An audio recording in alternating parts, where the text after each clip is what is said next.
ఏదైనా చేసేటప్పుడు మొక్కుకొని చేయాలి. ఆవపిండి, మెంతుల పౌడర్,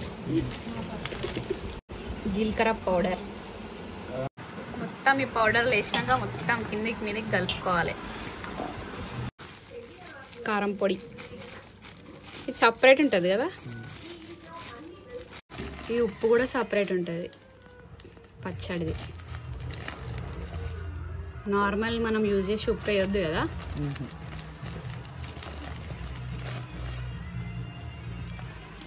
ఇట్లా స్నానం చేసుకొని క్లీన్గా రెడీ అయ్యి చేయాలి దీన్ని, లేకపోతే ఖరాబ్ అయిపోతుంది అనమాట. ఫ్రెష్గా నూరిన అల్లం పేస్ట్,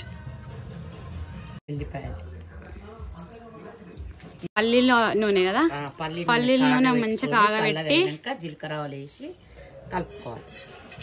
పల్లీల నూనె కాగబెట్టి చల్లగా అయినాక జీలకర్ర వేసి ఆ నూనె మొత్తం చల్లగా అయినాక ఇట్లా వేయాలి. ఇందులో గరంలో వేయొద్దు, మొత్తం చల్లగా అయినాక వేయాలి. ఇప్పుడు కలుపుకోవాలి. కలుపు.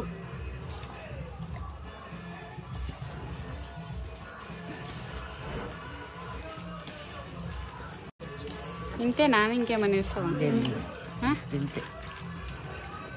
బాగా కలుపుకున్నాక 3 రోజులకు తీసి జాడీలో పెట్టుకోవాలి.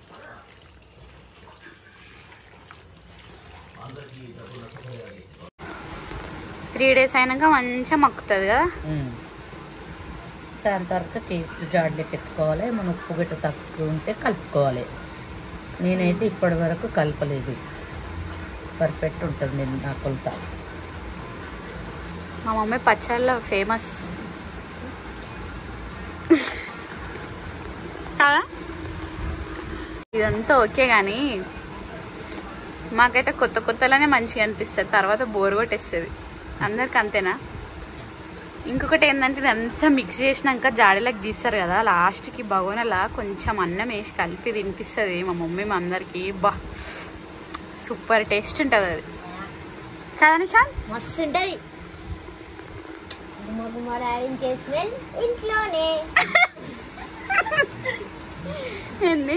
గుమ్మగుమ్మలాడించే ఆవకాయ పచ్చడి ఇంట్లోనే. టేస్టా?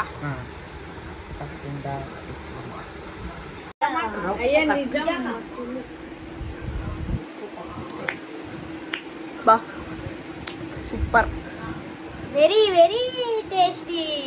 సూపర్ ఉంది. డాడీ అన్నం తిన్నాడు అడుగు. అట్లనే మస్తు ఉంది. కరెక్ట్ ఉంది, అన్ని కరెక్ట్ ఉన్నాయి.